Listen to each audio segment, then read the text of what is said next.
What's going on, guys? In today's video, we're going to be checking out the new Diamond Select Ghostbusters 2 We're Back Ray Stantz.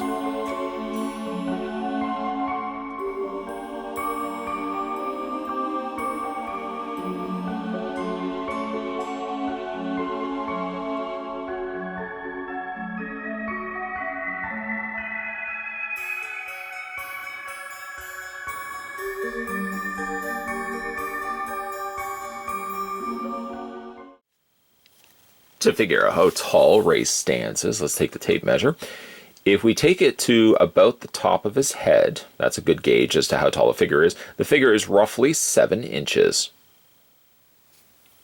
Ray comes dressed in his very short-lived gray Ghostbusters 2 outfit, which made I believe, only one appearance in the entire Ghostbusters 2.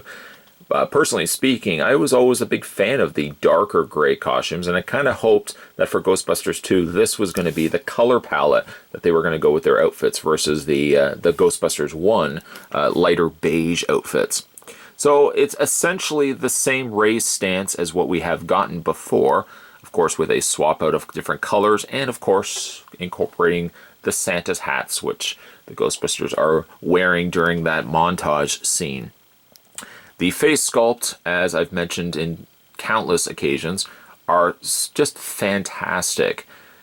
It goes to show that if the proper franchise goes to the right company, then magic happens. Severely dropping the ball, if you ask me, the Matty Collector or Mattel released Ghostbusters pale in comparison to what we've gotten here with the Diamond Select releases. Does it look like Dan Aykroyd? Very much so.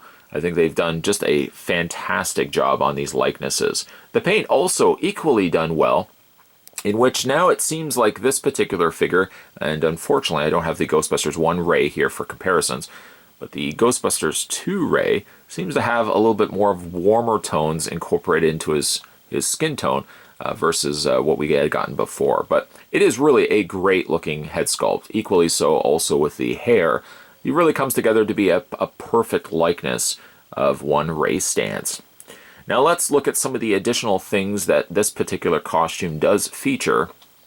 The Stantz name badge is still present. However, on the side here, instead of the Ghostbusters 1 patch, they have the Ghostbusters 2 patch. It's always something that perplexed me, because I know in the movie, from a movie standpoint, it is the sequel, so the Ghostbusters would have a 2, or the Ghost logo would have a 2. But I never could understand. Granted, yes, I know they were somewhat out of business and they came back, but I don't know if I would have said, hey, let's make the Ghostbuster logo now having the number 2, as I don't think many people would really get the reference. Well, why is the Ghost holding up 2 fingers? Well, we're back. We're back in business. Yeah, but I don't know. Number 2 just didn't make much sense to me. The patch, as well as the name badge, are very easily able to be read. Then, of course, you get to looking at the rest of Ray's attire. He's got his belt with many different trinkets and different things that the Ghostbusters would use. One thing omitted here, though, is the hose. The hose connecting from the leg to the belt is actually not there, or I think it's the hose to the Proton Pack.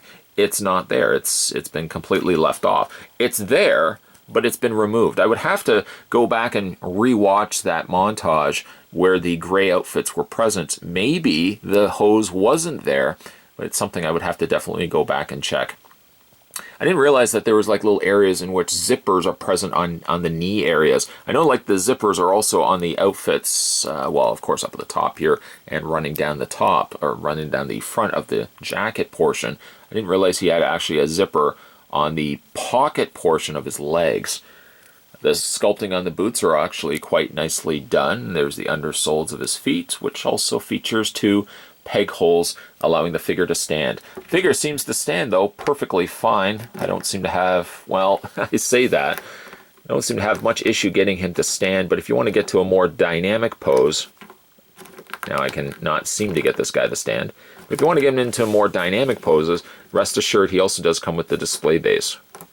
It's so funny that he was standing perfectly fine, and now all of a sudden I'm struggling getting this guy to properly stand.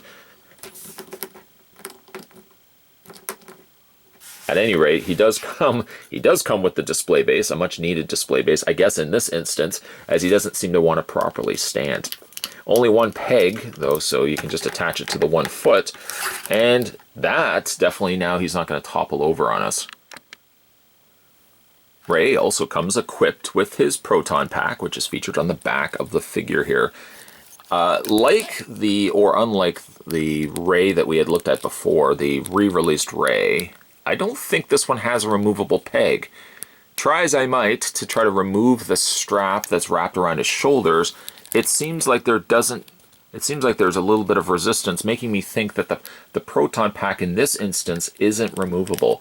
Which is it's not a deal breaker for me, in all honesty, because really, the scene in which this outfit is on Ray, he's wearing his Proton Pack anyways. I wouldn't necessarily feel, oh, I have to take the Proton Pack off.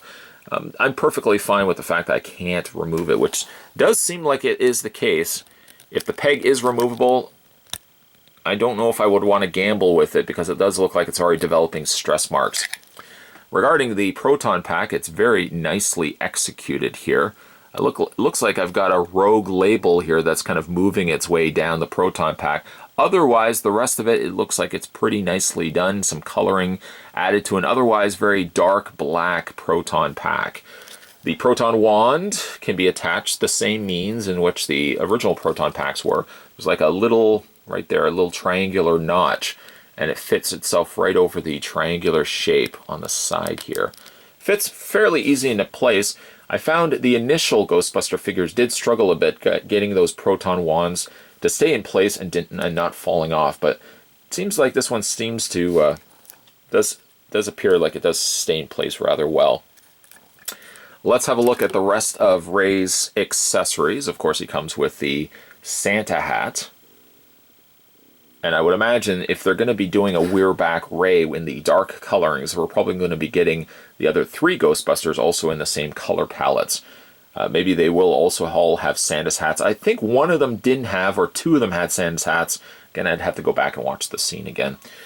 The hat does fit on his head, but it only fits really one way. You think initially when you're putting it on his head, oh, it's hitting resistance, I better stop. If it faces the right way, there we go. If it faces forward, it slides perfectly fine down. And I also like that not only because you are getting the dark coloring on his outfit, but also with the Santa hat, it does make him very distinctly different than the other Ray that we had gotten. Then you get yourself the Proton Stream, which attaches itself to the Proton Wand. And it just attaches like so. Since the faux pas that they had with the initial Proton Packs, in which this little clear peg was missing, luckily the new Ghostbusters since then have all gotten these clear pegs, and it just attaches the wand very, very easily. You do have to line it up, though. There's a little notch in the clear peg that it has to fit through the slot on the wand itself.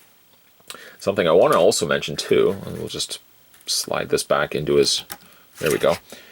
When you get this kind of packaging, you'll get this. This is on the back card. Look closer and you'll see that they've thrown in an extra one of those clear pegs. So don't throw this out. If you are ripping this guy out and you throw the packaging to the side, make sure you go back and just double check, because that clear peg is in there as well. You can use that then for some of the other Ghostbusters that didn't necessarily have those included initially. Some other of Ray's accessories include his Walkie Talkie, which can be fit very easily into the holster on the front of his belt. This Ray does not also come with a ghost trap, which is unfortunate, but really if you've collected enough of these, you would have enough ghost traps, of course, to go around, and you could have Ray displayed with the ghost trap. Some of the other accessories, of course, go-tos for Ghostbuster figures. He comes with a series of interchangeable hands. Currently, he's kind of got what I could describe as slightly gripping hands, and he's got a series of, one for holding the Proton Wand, and a couple of just other gripping hands. Those are the flesh-toned hands, and then Ray's got the exact same sort of thing with the gloved hands. And I have always really liked these, especially the way that they've gone about making them.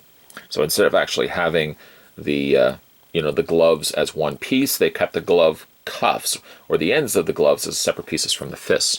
So you just go ahead and grab the figure's hands, pop it right out, take the cuff and slide that down first, and then go ahead and just add the gloved hand.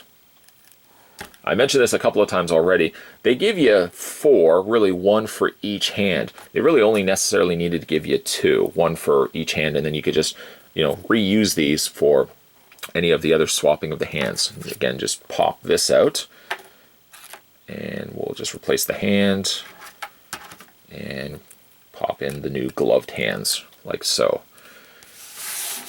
It's a much darker contrast in the sense that you've got the black gloves to the more dark gray outfits. I'd probably be more inclined to have the figures sporting their human hands more so. But nonetheless, the options are certainly there if you so wish. Let's go through his posability. We'll take the hat off for that. His head rotates up and down, left and right, and technically all the way around because of that ball joint. He has universal joints on I'm going to take him off the display base. He has universal joints on the arms, so they not only hinge out, but also can rotate all the way around. These, by the way, the elbow pads are a softer plastic. He's got the bend on the elbow, which also allows the rotation on the forearm, and rotation and hinge on the hands. Upper torso ball joints, lower torso waist swivel, split on the legs, forward and back on the legs there as well, double hinge on the knee. Everything's really stiff on this figure, which is not a bad thing at all. A hinge back and forth on the feet, and he's also got an ankle pivot there as well. As I had mentioned during the course of this review, I've always been a big fan of the dark gray Ghostbuster 2 costumes, even though it made such a short appearance in the movie. Kind of wish that they could have wore these costumes throughout the entire movie. Instead, they went back to the more traditional light beige color costumes that many of the more Ghostbuster fans are more familiar with. It's nice, though, to see that Diamond Select still opted to give us We're Back versions of the Ghostbuster 2 characters in the dark gray costume treatment.